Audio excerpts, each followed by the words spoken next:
एक नंबर में बैठा हुआ सूर्य क्या कहता है? अगर आपको ये जानना है, तो उससे पहले आपको जानना होगा कि सूर्य जिस राशि में बैठा है, वो राशि का नेचर क्या है? वो राशि क्या कहती है?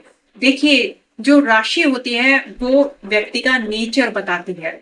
तो यहाँ पर मैंने एरीज ज़ोडिएक साइन पहले नंबर की जो राशि है, वो एरीज ज़ोडिएक साइन है। एरीज साइन जिन चीज़ों को रिप्रेजेंट करता है, उसके बारे में मैंने यहाँ लिखा है। और सन जिन चीजों को रिप्रेजेंट करता है उनको मैंने यहाँ लिखा है।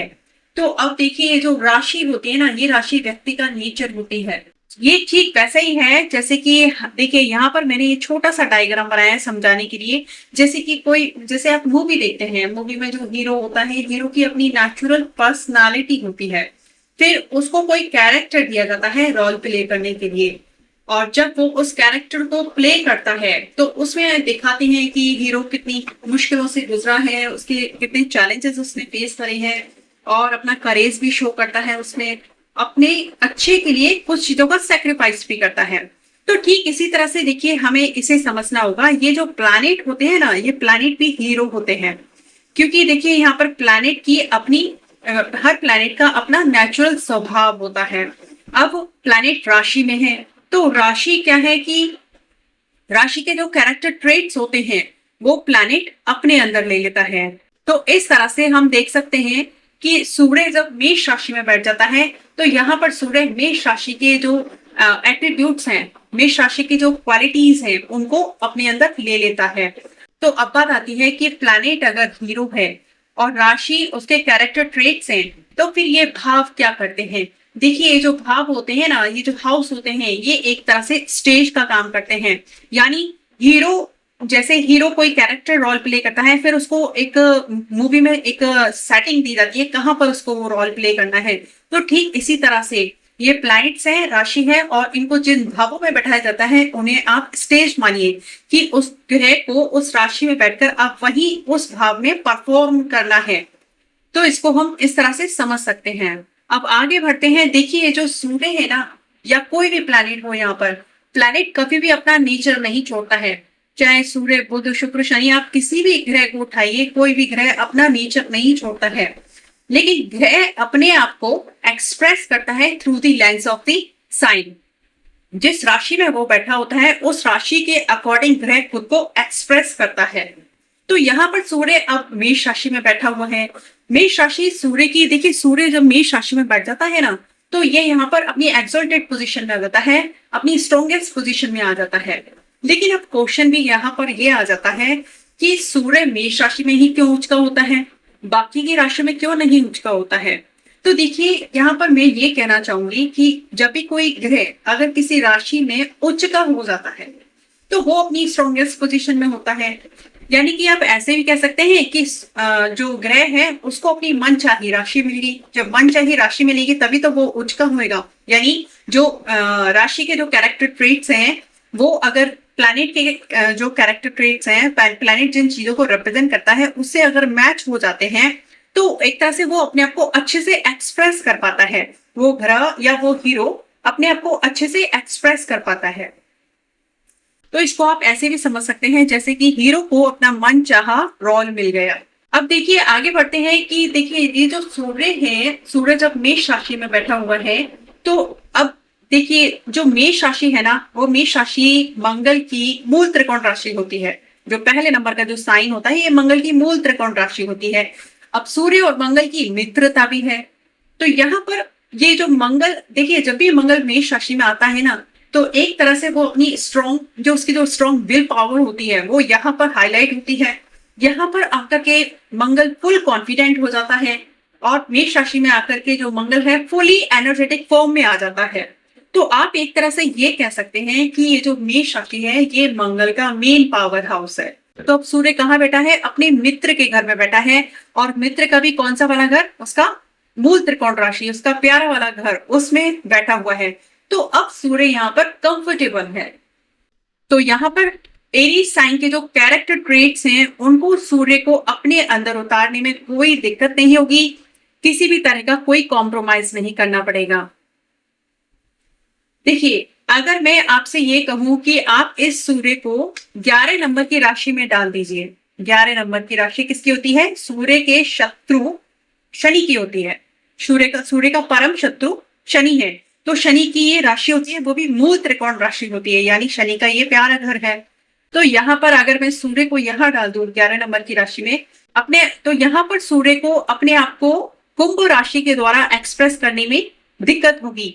तो यहाँ पर एक तरह से सूर्य को कॉम्प्रोमाइज करना पड़ेगा। अब कॉम्प्रोमाइज की अगर बात आ गई तो सूर्य को कॉम्प्रोमाइज करना बिल्कुल पसंद नहीं है। तो यहाँ पर जब सूर्य शत्रु राशि में बैठेगा, शत्रु की मूल त्रिकोण राशि में बैठेगा, तो यहाँ पर सूर्य को अपने आप को एक्सप्रेस करने में दिक्कत महसूस होगी। अब देखिए सूर्य और मेष राशि की आगे बात करते हैं। सूर्य और मेष राशि दोनों का जो स्वभाव होता है ना, वो गर्म स्वभाव होता है। सूर्य भी क्या है, आग का गोला है।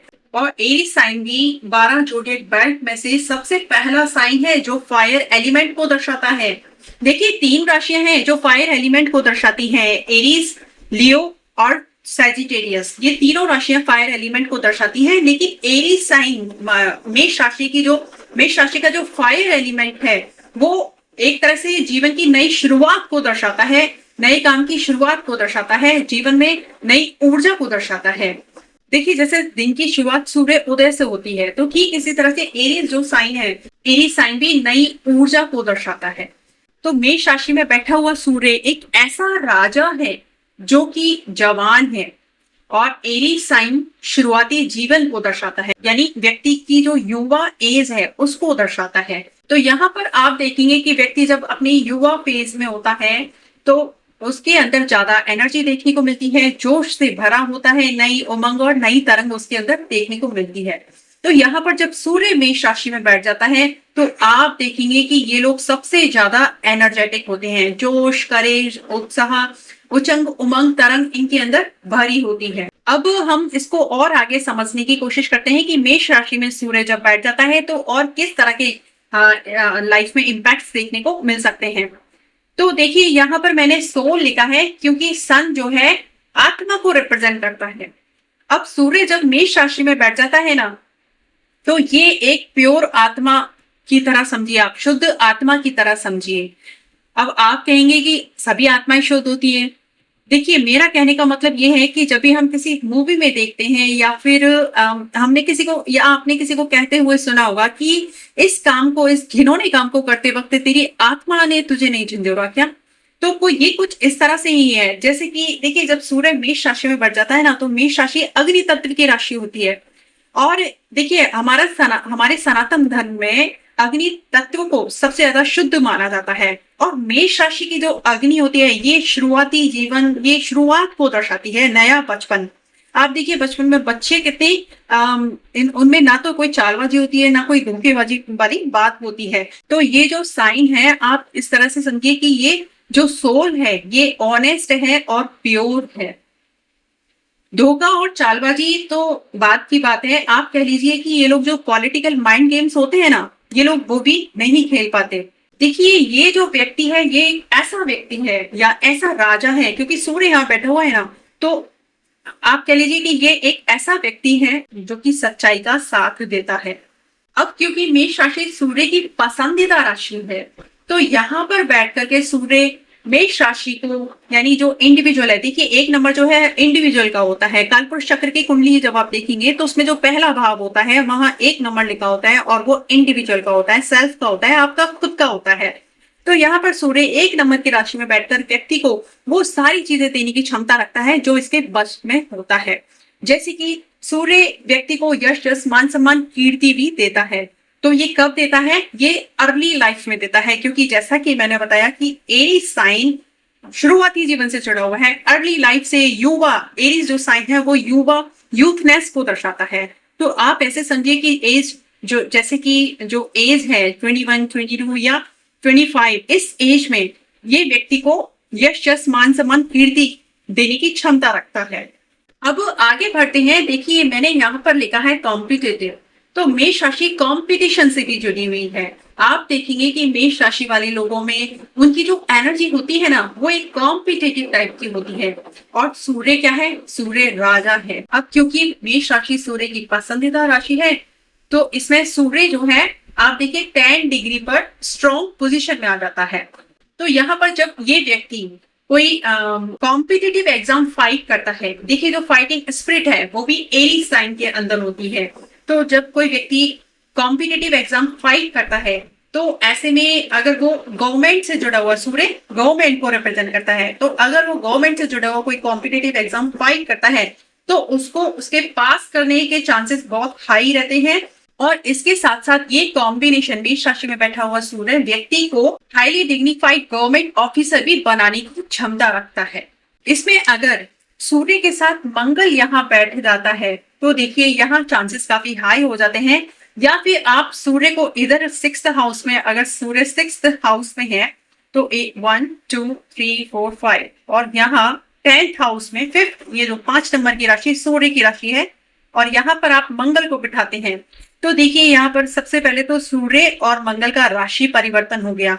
तो ये एक बहुत ही अच्छा योग बन जाता है जहां पर व्यक्ति को गवर्नमेंट जॉब मिलने के हाई चांसेस हो जाते हैं, और ना केवल एक छोटी मोटी जॉब बल्कि ये हाईली डिग्निफाइड गवर्नमेंट ऑफिसर भी बना देता है।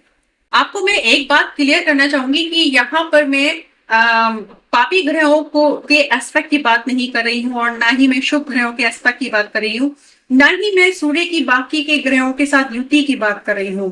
मैं अपनी आज की इस वीडियो के माध्यम से सिर्फ यही बताना चाहती हूँ कि जब सूर्य मेष राशि में होता है तो उसकी क्या जनरल इम्पैक्ट्स लाइफ में देखने को मिल सकते हैं।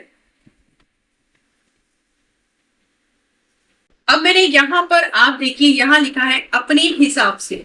तो ये जो एरीज साइन वाले लोग जो होते हैं ना, ये अपने हिसाब से चलना पसंद करते हैं।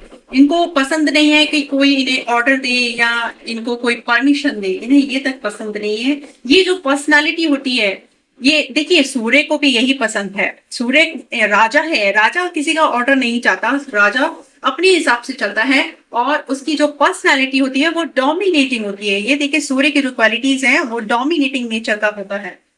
तो यहाँ पर आप ये कह सकते हैं कि सूर्य जब मेष राशि में बैठ जाता है ना, तो आप देखिए जब सूर्य होता है, सूर्य के आप देखिए बाकी के जो ग्रह हैं वो सूर्य के चारों ओर चक्कर लगाते हैं, लेकिन सूर्य खुद किसी के चक्कर नहीं लगाता। तो इस चीज को आप ऐसे समझ सकते हैं कि सूर्य जब मेष राशि में हो जाता है तो ये लोग अपने हिसाब से चलने वाले होते हैं, और आप देखेंगे कि इनको लोग अप्रोच करते हैं, ये खुद किसी के पास जाना पसंद नहीं करते, ना किसी की परमिशन लेना पसंद करते हैं। तो ये जो एक पर्सनालिटी होती है ये डोमिनेटिंग पर्सनालिटी होती है और कॉन्फिडेंट भी होते हैं। देखिए सूर्य जो कारक होता है ना, सूर्य कॉन्फिडेंट का कारक होता है। अगर आपके बर्थ चार्ट में सूर्य पीड़ित है, अफ्लिक्शन में है, नीच राशि में बैठा हुआ है और अफ्लिक्शन में भी है, तो आप देखेंगे कि उस व्यक्ति के अंदर कॉन्फिडेंस की कमी आपको जरूर देखने को मिलेगी। ये जो मेष राशि होती है ना, ये अपने आप में मेन पावर हाउस का काम करती है। अब सूर्य जब मेष राशि में बैठ जाता है तो सूर्य क्या है, सूर्य आग का गोला है। तो अब आप समझ सकते हैं कि इससे जो एनर्जी जनरेट होगी मेष राशि में बैठे हुए सूर्य की, इसकी जो एनर्जी जनरेट होगी वो कितनी जबरदस्त होगी। देखिए ये जो एनर्जी होगी ना, ये एनर्जी डायरेक्ट वाली एनर्जी होगी। ये जो एनर्जी का कॉम्बिनेशन होगा ये स्ट्रेट फॉरवर्ड वाला होगा। ये देखिए ये जो एनर्जी है ये स्ट्रेट फॉरवर्ड वाली और डायरेक्ट होगी और अनस्टॉपेबल होगी। इन्हें इस बात से कोई फर्क नहीं पड़ता कि ये लाइफ में कितनी बार फेल हुए, ये वापस से खुद को रिबिल्ड कर लेते हैं। और ये उन लोगों में से नहीं आते जो बातों का रोना लेकर के बैठ जाए, नहीं, ये उन लोगों में से आते हैं जो दूसरों को इंस्पायर करते हैं। अब इसके आगे मैं एक बात आपको क्लियर करना चाहूंगी कि देखिए चाहे कोई भी ग्रह अपनी उच्च की राशि में बैठा हो, आपको उसके नेगेटिव इम्पैक्ट्स भी लाइफ में जरूर देखने को मिलेंगे। वो कैसे? अब देखिए मैंने यहाँ पर लिखा है एक्ट बिफोर थिंकिंग। तो मेष राशि वाले लोग ना, आप कई बार देखेंगे कि कई बार ये बिना सोचे समझे एक्शन ले लेते हैं, जिसका खामियाजा किसको भुगतना पड़ता है? सूर्य को भुगतना पड़ता है। तो अब ये देखिए ये जो एनर्जी है ना, ये एनर्जी फास्ट पेस पर चलने वाली एनर्जी है। एरीज साइन की जो एनर्जी है ये फास्ट पेस पर चलने वाली एनर्जी है। ये क्विक एक्शन और क्विक रिएक्शन वाली एनर्जी होती है। तो यहाँ पर क्या होता है कि जब यहाँ पर सूर्य मेष राशि में आ जाता है ना, तो ऐसे में क्या होता है कि व्यक्ति का नेचर जो है वो इम्पल्सिव टाइप का हो जाता है। ये देखिए अनस्टॉपेबल एनर्जी होती है। तो यहाँ पर व्यक्ति का नेचर इम्पल्सिव हो जाता है। तो कहीं ना कहीं जब व्यक्ति का नेचर इम्पल्सिव हो जाता है और इम्पल्सिव डिसीजन ले लेता है, तो कहीं ना कहीं व्यक्ति के लाइफ में जो है दिक्कत देने वाला बन जाता है। तो यहाँ पर सूर्य के लिए ये आप नेगेटिव पॉइंट बोल सकते हैं कि जब मेष राशि में सूर्य बैठ जाता है तो व्यक्ति का नेचर इम्पल्सिव बना देता है और एक्ट बिफोर थिंकिंग वाला भी बना देता है। तो अब आपको इसके लिए करना क्या है? देखिए, आपको क्या करना है कि आपको 24 आवर रूल को फॉलो करना है। इसमें क्या है कि देखिए, यहाँ पर एक तो मेष राशि में सूर्य बैठा है, तो यहाँ पर जो सूर्य है वो इम्पल्सिव हो जाता है। तो आपको क्या करना है कि चाहे कोई भी कॉन्ट्रैक्ट हो या कोई न्यू प्रोजेक्ट आप लॉन्च कर रहे हैं या रिलेशनशिप को ब्रेक करने का सोच रहे हैं, तो ये काम आपको ना सेम डे पर ना करके आपको 24 आवर का ब्रेक लेना है। क्योंकि इससे क्या होगा कि आपकी जो इम्पल्सिव एनर्जी होगी ना वो तो होगी शांत और उस पर लॉजिक टेक ओवर करेगा, जिससे आपके डिसीजंस सही जाएंगे। तो अब यहाँ पर ये मैंने आपको जानकारी दी मेष राशि में सूर्य के क्या इम्पैक्ट्स लाइफ में देखने को मिल सकते हैं। वीडियो में अंत तक बने रहने के लिए आपका बहुत बहुत धन्यवाद।